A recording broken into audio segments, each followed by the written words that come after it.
Sorry, man, we're closed. There's a kid that wants a comic book. Unfortunately. Sorry. We're not open yet. Let me do a time check. Yeah. When do we open? 11:11. Oh, She looks so sad. I'm so sorry. Should we give her a free comic? Sure. Yeah. Should I give her this Cloud Town? Sure. Yeah, give her the Here, phone. give her this. I'll pay for it. We're gonna go give a kid a free comic book. I gotta run for her. Yeah. Alyssa's really awesome. Look at her go. She's far down. Run! That's really cool. Welcome to Cloud Town Tuesday, the day where I share a page from my graphic novel, Cloud Town, and tell you about the process of making it. It's like a editor's commentary on a DVD. Here it is. Let's go. Let's do it. So the other thing is YouTube is really easy to also be a podcast. Yeah. So I figure people can just listen to it as a podcast and read along with the book. So like here we're on page 17. I don't even know what the time lapse is going to be like. You could always just talk about like how you remember the process being for this page. Yeah. Or what it takes to make the page. I was excited about this because it had a nice kind of hook turn where Penn walks with her to and from school all the time, but Penn's so mad she just storms off. The day that Olive got in trouble with the tough girls at school because of Penn, she's walking home by herself. And I grew up in a small town. There was one specific alleyway that was a little off the beaten track, and if there was beef, that's where it got settled. Like In the little alleyway. there were no like real extreme fist fights or anything like at my kid school. drama. It's just some like hey, like puff up What's chest up? stuff. Yeah. And so like that's kind of where it happens. Like we'll be talking about this page next, but the truth is at the next page you don't get an answer to what she's looking at. Yeah, who is she typing at? She's typing to Penn, and eventually Penn will see a text. It's like, "Where are you?" Blah, blah, blah. Okay, yeah. But for now, we just have this suspense. And the early drafts of Cloud Town, I wrote a 90-page script for this before I drew it. Yeah. And I wrote a bunch of different drafts. And one of the main characters, in fact, the person who had been the main character of this story since I first had it as a short story, when I was in college, I wrote a little short story about this mad science lab. He was a character much more like Minnow. It was like a kid that had a dolphin brain. And that is because there's this real life situation that happened. There's this woman who gave birth to a baby that was anencephalic, which means like basically a baby without a brain in it. Oh, wow. And it happens. It actually happens a lot more often with like the Zika virus. Yeah. But her husband had passed away before the birth of the child, and she decided to keep this child alive. She was a nurse, so she kept the child alive. He was like 13 at the time of me learning about him in like my philosophy of death and dying class. So he's technically like legally never alive. He was brain dead, but he was physically alive. But did he get a brain transplant or what? No, I thought that doesn't happen in real life. There's no brain transplant, but that's how it inspired like the kid with the dolphin brain. for sure. In my mind, if someone that was that devoted to their child could give a brain transplant, They would, and you can't just steal someone else's brain. So how do you do that? And so I was like, well, maybe you have a dolphin brain. That is really interesting. It's cool that you've taken ideas like from projects you did before Cloud Town, and then you kind of put like your best stuff into one big thing. Thanks. It would be interesting to share the backstory of the dolphin brain kid. Yeah. What's his name again? Minnow in Minnow, here. yeah, that's right. And in kind of in my mind, there's another one of him elsewhere in town with a really devoted mother who just isn't allowed to leave his house because he's not. And Don't trainers like pet the tongue of dolphins? I don't know. I think they do. Like, oh, maybe that's with maybe orcas. They like, oh, good Who job. trains And they, SeaWorld SeaWorld people. SeaWorld. Oh man, they that's abuse crazy. them. And they pet their tongue, I think. Oh, like, wow. good job. Well, I think. I don't know, but it'd be that'd be great funny, if yeah. they pet his tongue. Like, he puts it out. And I also someone like pets the dolphins tongue. sleep with half their brain at a time, so they're never all the So way do I. asleep. Yeah, right. There's a bunch of stuff that's pretty interesting. Dolphins aren't that. In my first story, there's a room, and it's actually maybe even edited out of this, or maybe it was a bigger part of the story. There's a room where they have all these people with pig brains that are basically organ donor transplants. So the idea was you would be able to save so many people and make a ton of money as a company. Is it grown with a pig brain from an embryo? Or, no, you have all these anencephalic babies that were born in a Zika-like epidemic. And then... So Zika's like a real that's virus. A real virus, it makes the child born without a brain. Well, it's either the brain's smaller... Or it's like, okay. But yeah, it varies. You know, I'm varies. oversimplifying for sure. If you were a doctor, you'd be like, "What are you talking about?" But Yeah, first, blurry sci-fi reasons to inspire the pig and dolphin brain children. Yeah. So I was just thinking, like, if you could have all the organs you need for people that need liver transplants and organ transplants, and instead of having like a room full of people in vegetative state taking care of like trained nurses, you could have a farm-style room where you feed these bodies with pig brains. Man, that's some, like, human centipede stuff right there. Yeah, it is actually kind of dark. It is dark. I mean, this started way darker because I was a teen when I wrote it. But then also, if Penn introduces herself and is kind to them, theoretically they could learn some words. Pigs are very smart. Pigs are smart.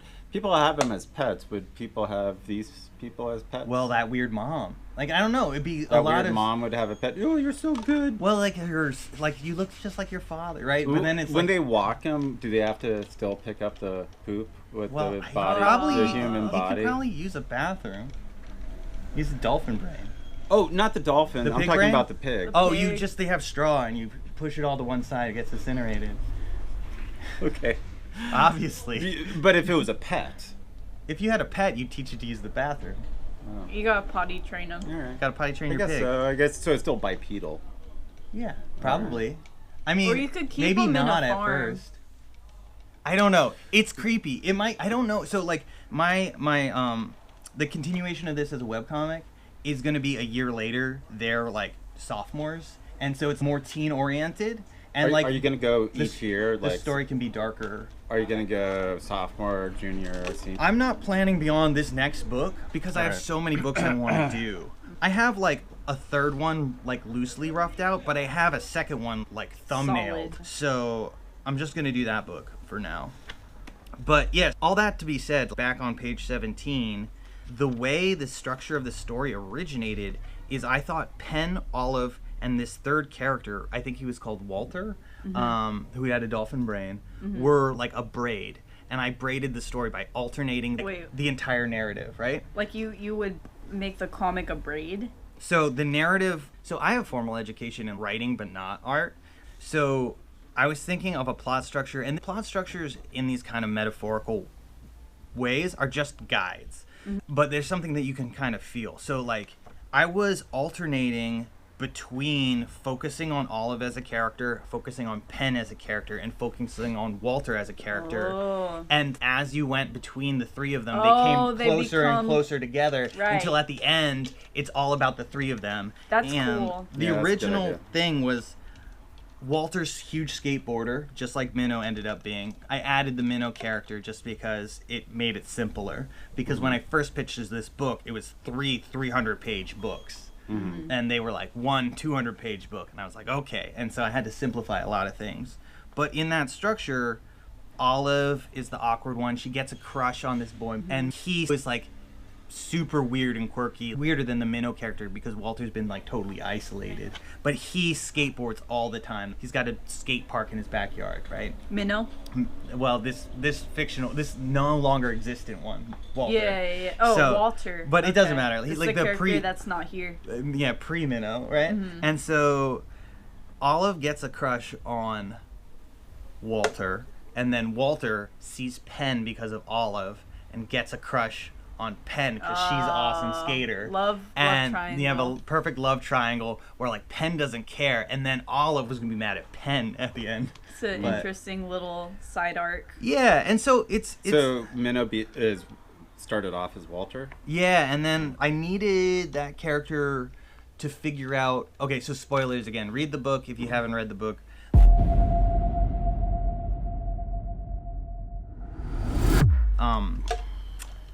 I needed a character to rob Alibaba's skate shop. That was still important to make this all work. even though graphic novels are relatively short, I have a lot of story packed in here, and one of the methods to do that is constantly cutting away, right?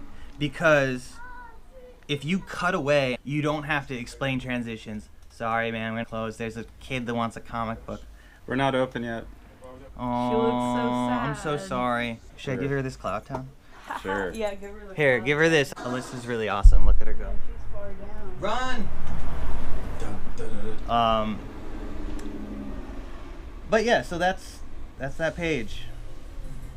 Yeah, Oh that's no, pretty good. but I should finish the thought that if you want to pack a lot of story into a shorter amount of space, film does this all the time. You get a little bit of the most action-packed part, and then you cut away to another part that is also action-packed. And when you return to that first location, a bunch of story that you can infer happened. And I'll tell that to Alyssa when she comes Gained a in. new fan, Dan. Great. She's already reading job. that shit. Right on. Let me close this again. So yeah, Alyssa, what I was just telling Kirt was that, I don't know why I'm adjusting this, it's fine, was that one of the ways to have more story and less space is to cut away when you could probably guess what's about to happen. Oh. Then okay. go And finish the scene with your imagination. Yeah, and you add suspense, and then you go to another scene and tell a part of that story, and then you cut away again where like something's about to happen, and you go back to that other scene, And it's finished? and it's already happened, and we're moved on. So you get more narrative in less space. So this was to compile like your 3-book 300-page idea into a 200-page single thing is to have that narrative device where you cut away when something's about to happen. Okay, yeah. I think it was George Lucas used to refer to it was like meanwhile back at the ranch. Yeah. That's yeah, how yeah. you keep like film. Meanwhile, Yeah, if you keep film and TV and old Elsewhere. cowboy movies like popping, it's like the moment it's gonna be boring, like, well, let's go discuss. It's just like, meanwhile, back at the ranch, you know. Yep. And so that's a common narrative advice. It's worth experimenting with. Yeah, I've never heard of that before. I'm sure it's really useful. The use of meanwhile and elsewhere, and it used to be very common in 70s and 80s. All right. Especially 70s comics had a lot of that. All right, I'm gonna try to do one more page.